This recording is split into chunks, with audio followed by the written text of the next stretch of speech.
Welcome everyone to this month's Astrocolorscope. My name's Elizabeth Harper. My website is sealedwithlove.com. So the idea of the Astrocolorscope is that in a moment I'm going to dip my hands into this bag of crystals, take 3 crystals for your star sign, individual star sign, and then I'll throw those crystals into a group of the 12 houses just to see where they land.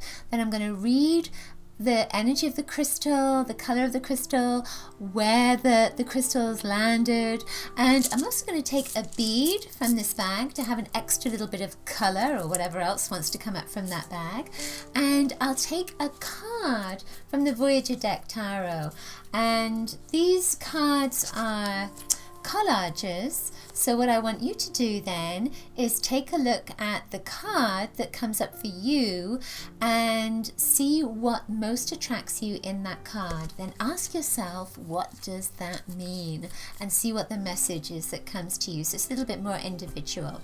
So before we get started though on that part of our Astrocolorscope, I'm just going to talk a little bit about the aspects that are coming up this month for July.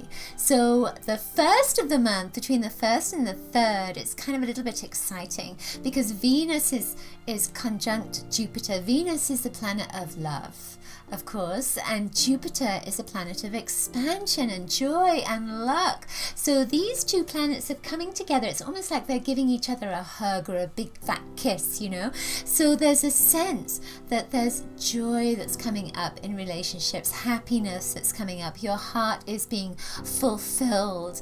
And also at the same time, there's a Uranus and Mercury aspect that's coming in. So you can expect the unexpected. Communications are filled with love. Then on the 2nd of July, there's a full moon in Capricorn as well.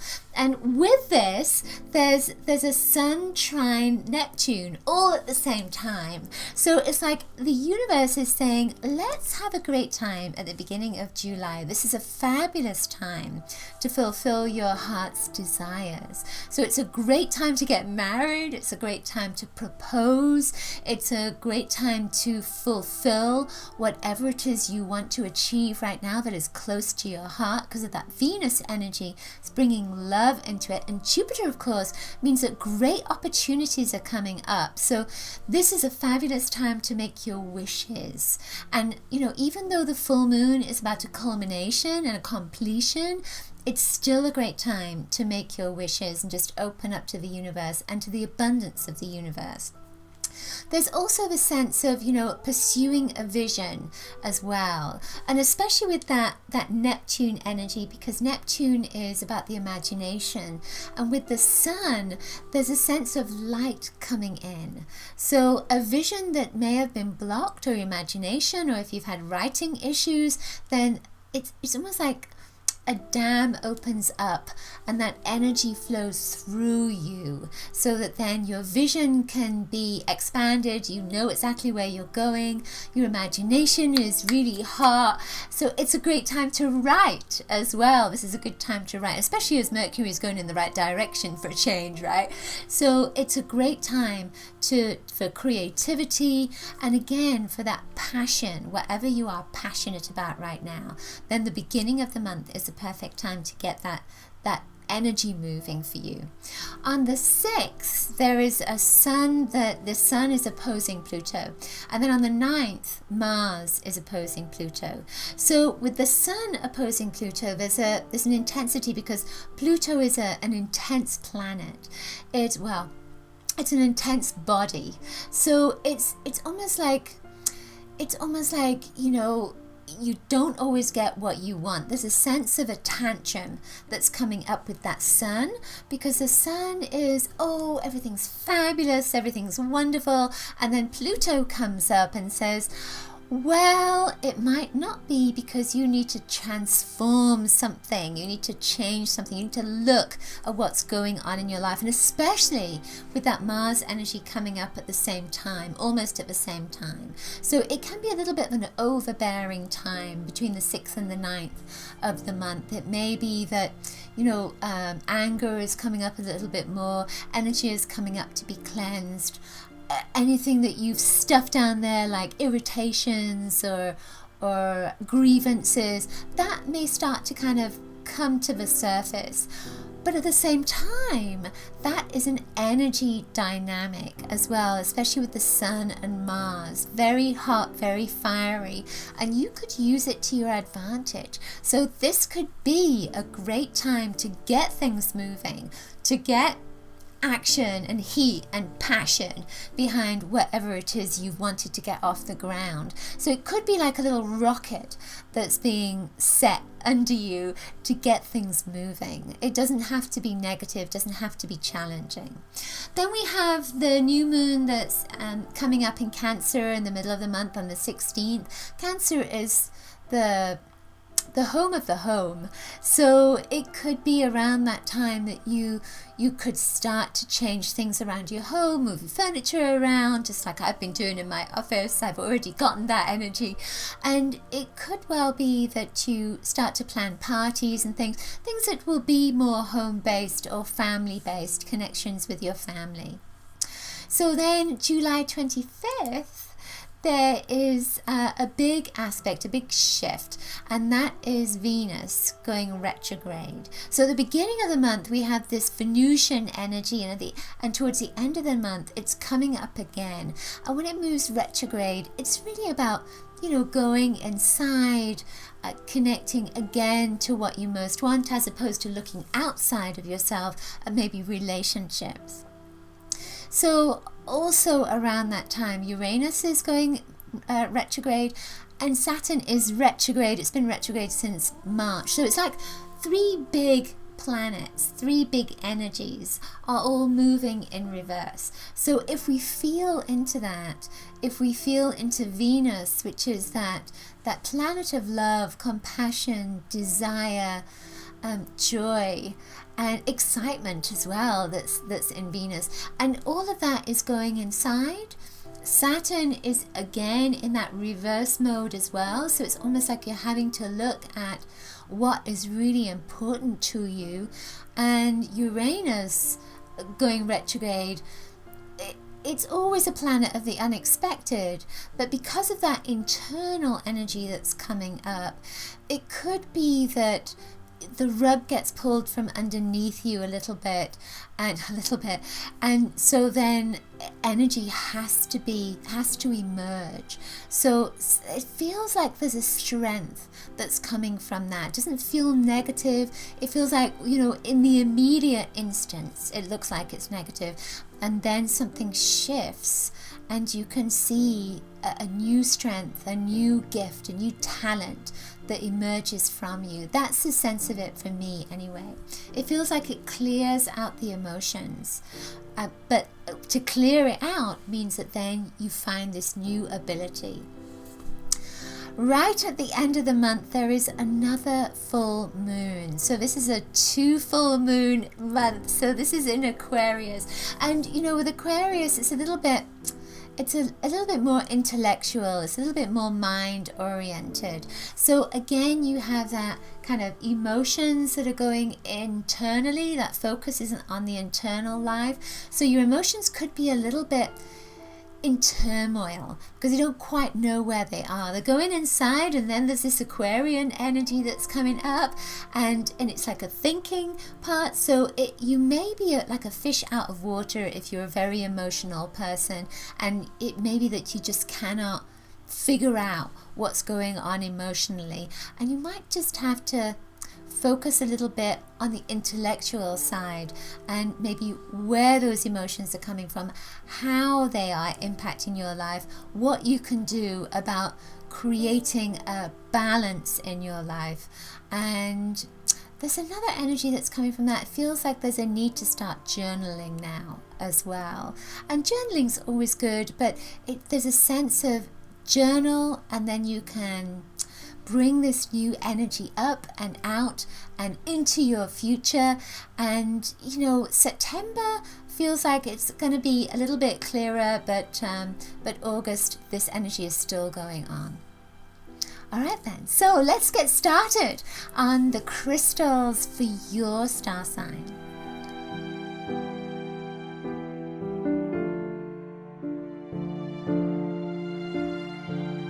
Okay, Virgo, so for you, you get this beautiful piece of red pink spinel.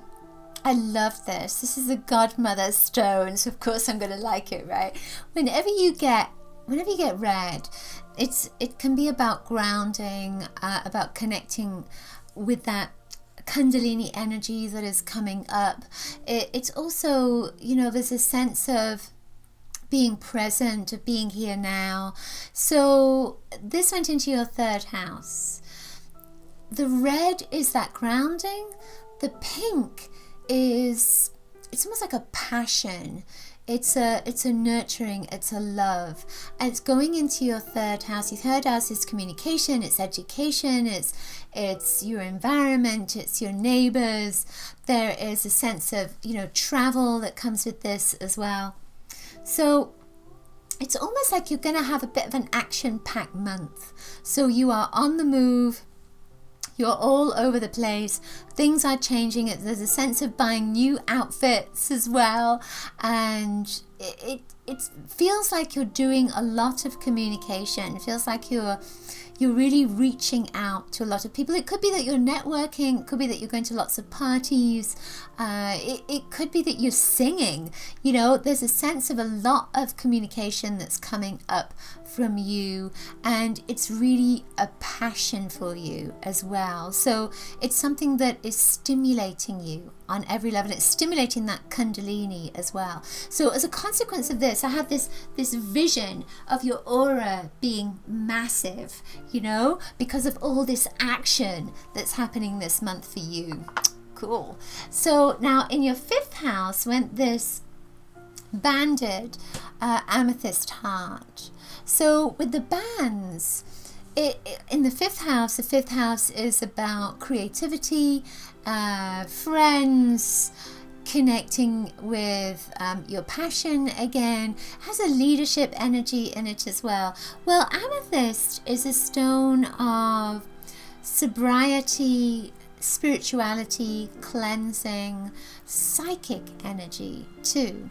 So when we get these two kind of vibrations that are coming up together with the red and the violet, there's almost a sense of finding a new tribe of people, finding people that are on your wavelength, like that little band there, and keeping them separate from your families, keeping them separate from your current friends. So it's almost like you're finding a new group that you really resonate with, that really are going to help you to move to a next level, move you through maybe a barrier that you've been facing, and they're going to just push you and help you get to that next level.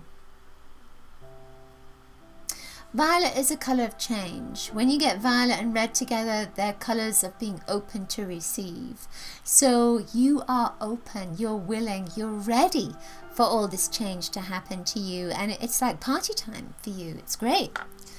So now in your 11th house went this piece of celestial quartz. And I love this. I think this is so beautiful. It has this peachy color to it, has a white part to it as well, like a little marble. And this increases your vibration. So it takes you to another dimension of being. Went into your 11th house. So again, there is a sense that you're going to be recognized. It's almost like people are going to say, oh yeah, I really want to know you. So there's a feeling of awareness from others about what you have achieved, what you're good at, who you are, how nice you are. And this little celestial quartz is saying, you're going to stand out in a crowd, and you're going to be it's going to be a little bit daunting, I feel, because it's almost like maybe it hasn't happened to you before, or you haven't experienced that, or maybe you've experienced it but just not on the same scale.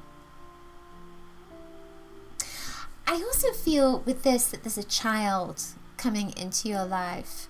So if you've been trying to get pregnant, then there's a sense here of a child that is coming up. Or if it's not about pregnancy, then it could be somebody that is like a child or just somebody's child. There's a feeling of joy that comes from that particular childlike energy. And there's a sense of play that is coming into it as well. So you're going to be doing something where you are going to be playing, and you're going to enjoy that play as well. Nice. So then the final stone is the color crystal, and this is yellow. And yellow is the solar plexus. It's about your power. So you are coming into your power. Yellow is also about fear. So it could be that you are letting go of your fear and then accepting your power. When you have this violet and yellow coming in, the violet tends to want to go inside and the yellow wants to come out. So you might have a little bit of a conflict there around actually being seen, of having recognition from others. But the yellow feels like it has more oomph than the violet right now, and there's more of a sense of, you're going to be okay. Just allow yourself to be seen. It's okay. Allow yourself to receive compliments as well. The card that came up for you is the High Priestess. Take a look at that card, see if there's anything in it that most attracts you at this moment, and then ask yourself, what does that mean? What does that mean? So when I look at this card, I see, put my glasses on to see what that is. Oh, I see a boat. It looks like a boat in the back there with the sails up. So I feel that this is saying, the High Priestess is about intuition. It's again, it's almost like knowledge, hidden knowledge is coming to the surface. The psychic energy that comes into this particular card. But with the sail up on here, and there's no wind there either by the looks of things, and yet the sail has, it has wind in the sails. So there's a feeling of, there's a journey that you are going through, and it's going to be easier than you anticipated. It's going to be much easier. And if you think about it too much, then you'll get all confused. Don't think about it. Just allow the universe to put that wind in your sails. You don't need the wind. The universe is going to do it for you. Okay, that's it for this month's Astrocolorscope. Hope you've enjoyed it. Do remember to grab my free colour kit at bit.ly/colour kit. And also remember that I do different kinds of readings on my website, sealwithlove.com. I offer crystal gem readings and card readings and soul guidance and all kinds of different things. Plus, I have a store.sealwithlove.com, where I offer all kinds of different jewelry, this bracelet and necklace and rings and lots of meditations and books, of course, etc. So I look forward to seeing you very soon. Do check out my other oracles, the Crystalscope and the Colorscope. Lots of coloricious blessings to you. Bye!